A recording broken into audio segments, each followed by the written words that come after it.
Yeah, but anyway, I don't think that. I think sitcoms have come a long way, mate. I don't think they should be racist. I don't know why you keep saying they should still be. Anyway, welcome back to the Two Monties. Have we started? That couldn't have worked any better. That could not have gone any better. Are we? So we're not getting stands for the mics? We just This is it. Hold them like he also had a brief talk about this about 5 minutes ago. What was the outcome? Didn't bring them? Because the table's too low and the stands are in the way and they cover your beautiful face and you can just use your hands. True. I do have two.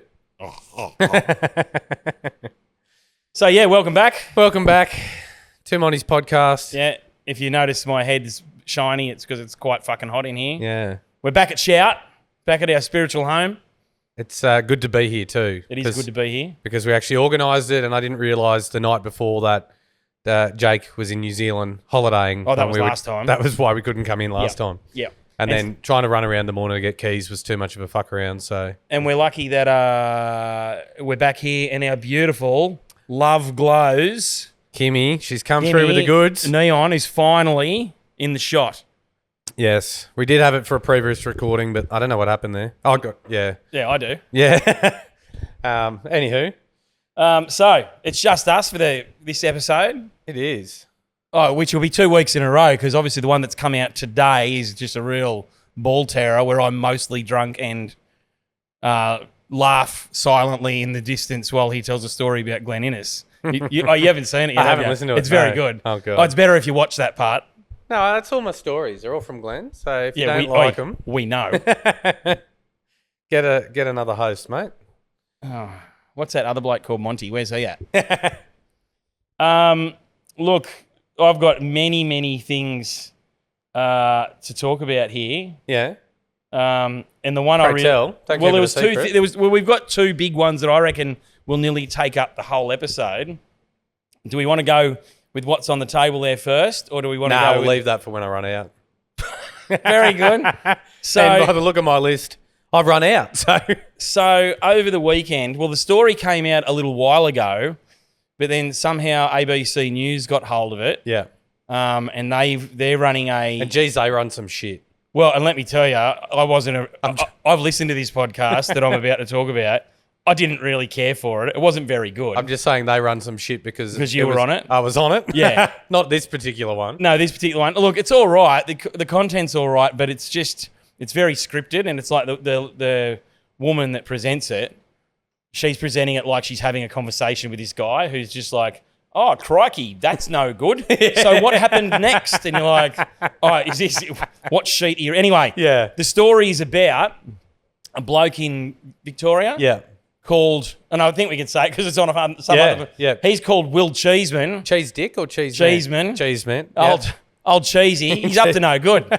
He's a real rascal. He's a real knucklehead, that Cheesy. Yeah. So he was, and look, I feel a bit sorry for him because I can vaguely see what's. Why? Well, because I can vaguely see what's happened. He just couldn't dig himself out of the hole. So he but hang on. We should tell people what it's about. No, let's not. And let him guess. But if he was pretending to be a brain surgeon, would you feel sorry for him then? No, but that's very different.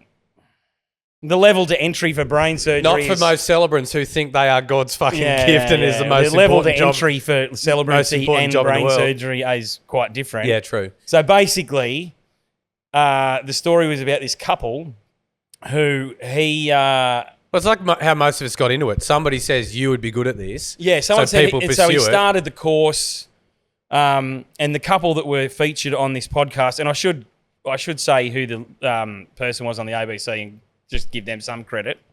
Like they're going to be listening. No, mate. well, yeah, but you know, it's like joke stealing. You just can't do it. But anyway, he did it. So basically, what he did was started the course, the celebrant course, the celebrant course for the first couple there were a few couples and they're all friends of his.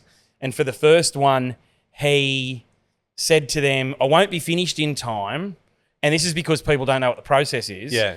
He said, I won't be finished in time, but it's fine. We'll just do it. And then once I'm registered, I'll sort all the paperwork out. Yeah. Which for people playing at home, you can't do that. If you're not registered, can't marry you, full stop. Yeah. But then this other couple... And can't take bookings before you register. So anybody none who's of that shit. who's pretending to be a celebrant out there or whatever, you hear about it all the time. They take bookings. They're not registered in time. They're scrambling for... And most people are up front. They'll go, listen, I'm not registered in time. I'm going to have someone come along and do the legal part. I did it for a mate recently. It was for his brother's wedding. They were going to do just a commitment ceremony and him do it later when he was registered. And I was like, mate, I'll just come along and do the legal parts. That's fine. Yeah. But everything was out in the open. It's when you start getting shifty. And so anyway, this other couple that were featured on this ABC podcast had seen him do their friend's wedding and were like, oh, that was so great. Could you do ours? And he was like, fuck yeah, no worries. So... narrator, there was in fact some worries. Yeah, there were plenty of fucking worries. But he went on to do it for, I think, 5 couples in their friend group. Yeah. And he was only really caught out when this couple that were featured on the podcast had tried to get a certificate. One of my questions was, they signed something on the day.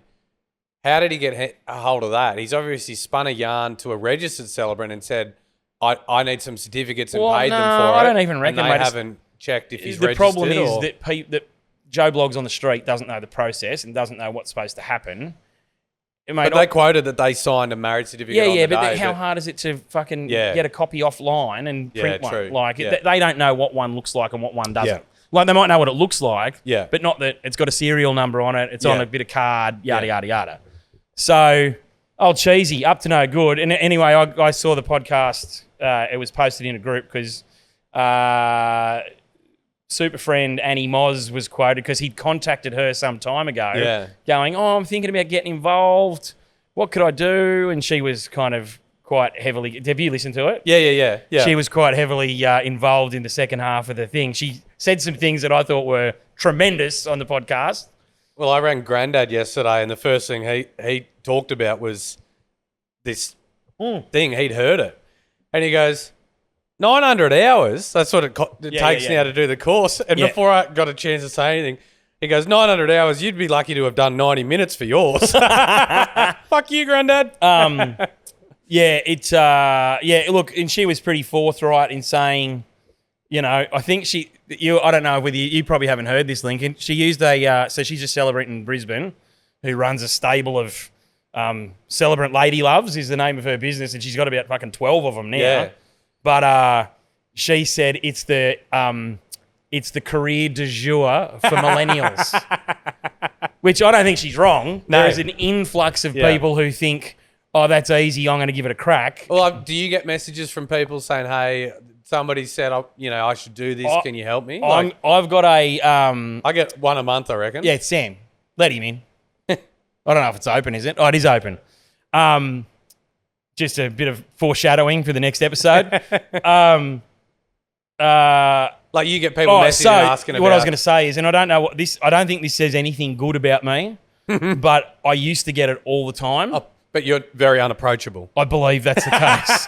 I believe I'm very unapproachable. So when I first started, I used to have people contact me all the time. Yeah. And as I've previously stated, buy me 2 schooners. I'll tell you anything you like. But mate, it's been a long time. That's Sam just silently sneaking past the back there. I don't. It's very rare now that I get hit up by a new celebrant. But it's a common thing. People get told, oh, you're funny, you're whatever, you could do this.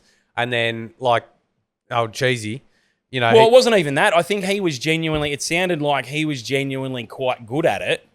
He just wasn't prepared to do the work. Yeah, to actually do So I think he'd registered, it ran out of time, he sought an extension, ran out of time, and then re-enrolled a second time and didn't complete it any of those times. Yeah, right. And the only time, like I said, they caught up where they tried to get a certificate. Yeah. And BDM never came back to them.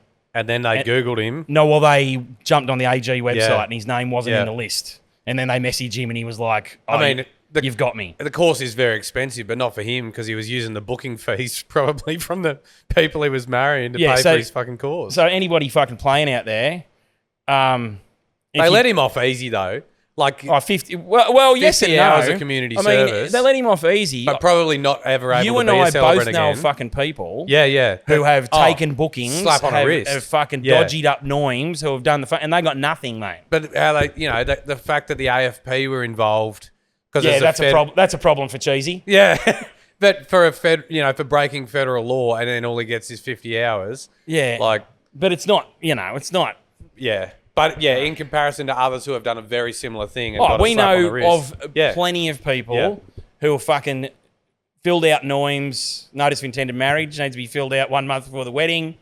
But anybody can download it offline. So, we definitely know people who weren't registered who have been taking money, filling out noims, and then shitting their britches when the time came because they weren't registered and needed someone to come and get them. So, hope it's just wedding community listening to this, because otherwise it's very,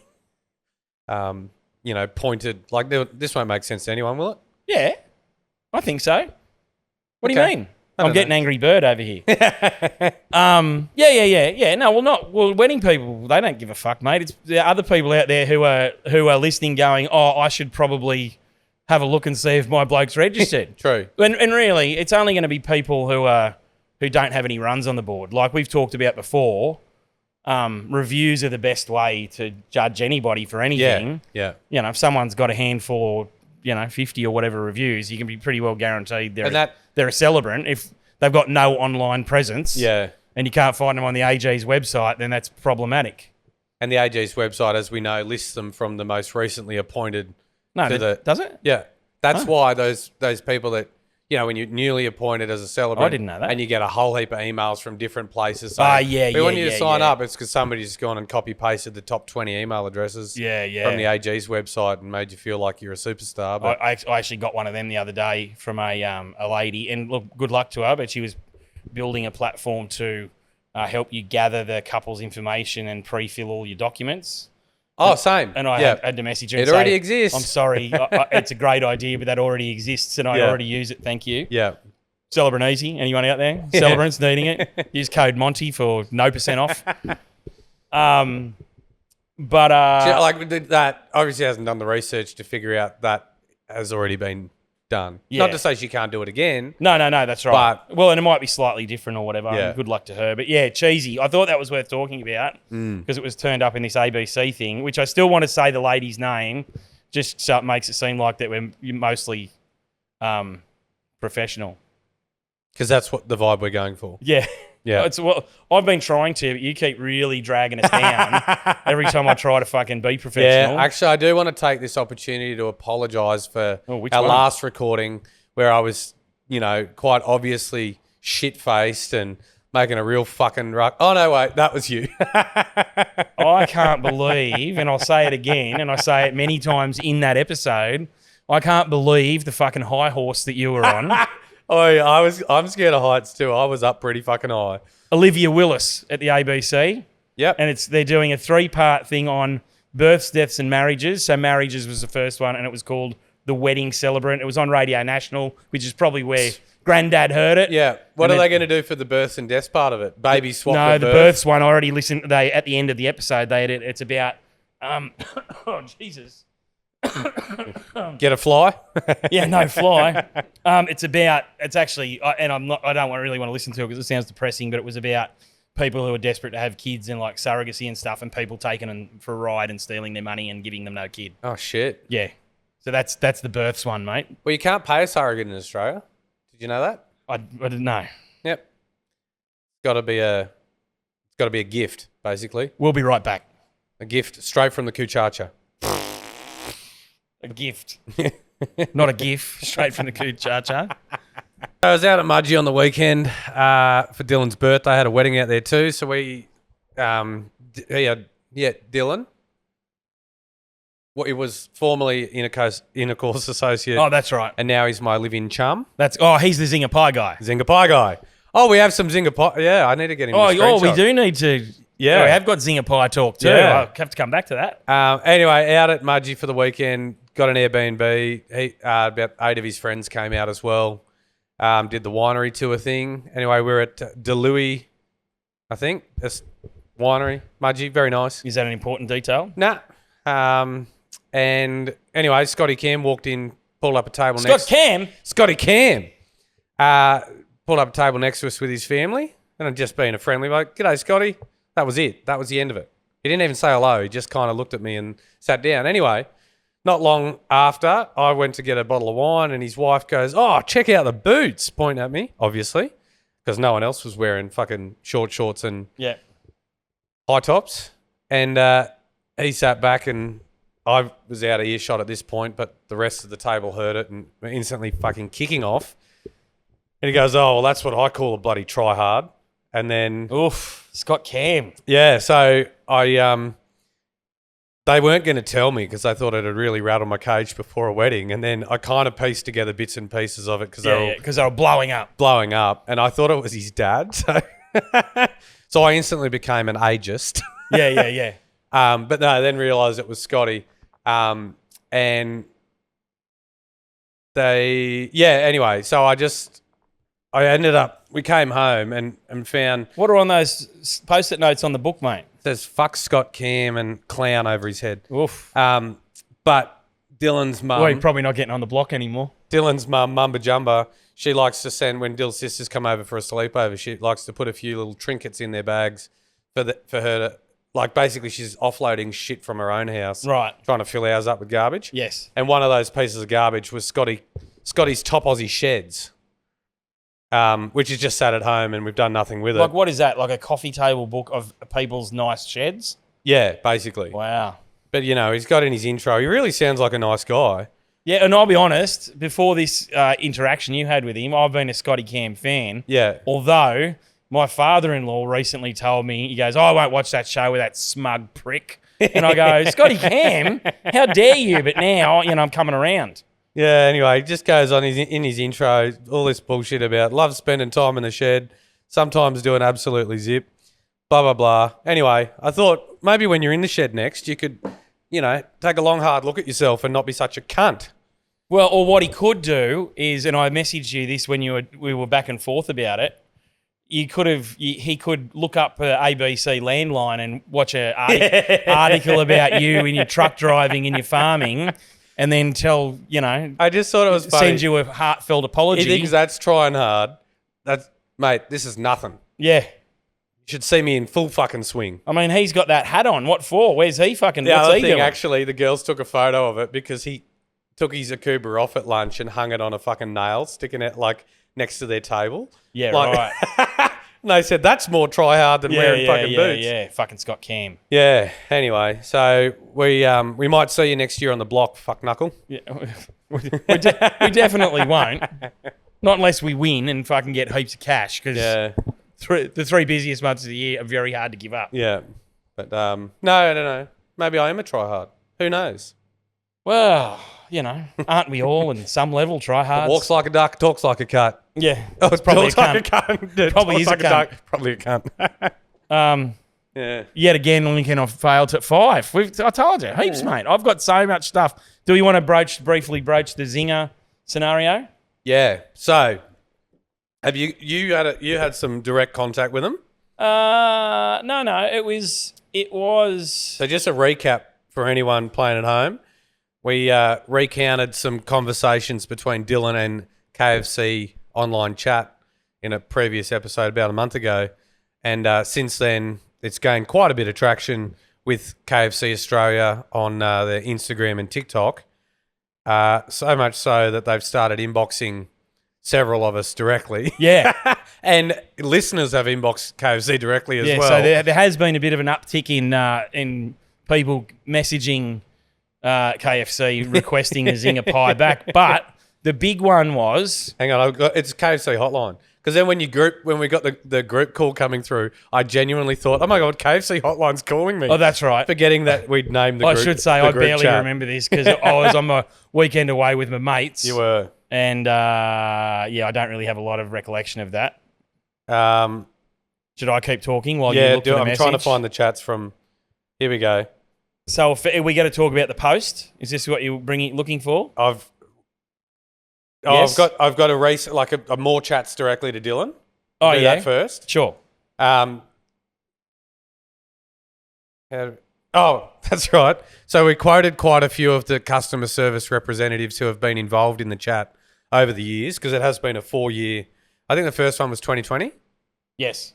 And anyway, Dylan just got a message unprompted a couple of weeks ago. Said, we saw the podcast. Jamie, customer service. Yeah.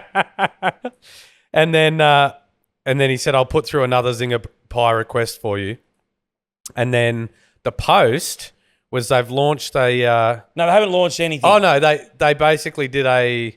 It was like a... mini KFC gravy pie. Yeah, like it was a like recipe. a recipe for making mini pies. Like make it yourself sort of. Yeah. But the caption was basically, while we're waiting for the Zinger Pie to come back... This should keep you busy until the Colonel mate. brings back Colonel. the Zinger Pie, and they tag the Two Monties podcast. You can thank Taste Team for coming through with this delicious recipe. And we were, as I love to say, collaborators. We were invited by KFC Australia to be collaborators on that post. So, you know, I would have thought it was the enormous amount of money that I'd been investing into KFC over many, many years that would have got me to the attention. They tagged him again. Cook these bad boys and tell us they ain't fire. And Dylan's straight on there. And they're obviously talking to us, as in the podcast Insta. But Dylan's replying on behalf of us from his personal one. Thank you, KFC, for this. A step in the right direction. Hopefully the actual Zinger Pie is coming next. Kiss face. And then quite a few other people in support of Dylan. His persistence has been noted, was one of the replies from KFC. I have also been... Oh, there you go. Oh, what's that one? No. I'll have to comment on that. There's a post in here right now from KFC that said, Summer just got amazinger. Get the crew round for a summer feast of 10 pieces of original recipe, wicked wings, nugs, mac, blah, blah, blah, blah, blah, blah, blah. But I thought... So I'm going to comment in a moment. Fancy saying zinger, but it's no point. I have actually, from our account, been commenting quite regularly on like, imagine if that was a Zinger Pie. So yeah, we've got KFC's attention. I think if we honestly are somewhat responsible for the return of the Zinger Pie. Oh, I mean, I don't think we can be somewhat. If the Zinger Pie comes back, I think we are entirely responsible. And I will probably never have to ask for a blowjob again. It'll be a great day for all Australians. Yeah, I think you'll find this is a great day all Australians have been waiting for. Now, Lincoln's fucked off, so we've got to keep talking at least while he has a leak. That's it. What can I tell you about? I did see a bloody news piece this morning. Yes. But you know how every year... Is it about yummy mummies? No. You know how every year... Every episode. Every year they add words to the dictionary. Right. Yeah. Word of the year or whatever. Yeah. So the Macquarie Dictionary short list for 2024 includes the words brain rot, skibbity, sigma, looks maxin, raw dogging, and social battery. Wowza. If we had to vote, raw dogging's got mine. Yeah. But the rest... but everybody uses it in the wrong context. I know. I mean, gays have been saying raw dogging for years. Yeah. Well, I mean... not just gays. No, that's right. Yeah, anyone with a hole. You're really ageist. You were ageist before. You were misogynist last week. Now you're like really, No.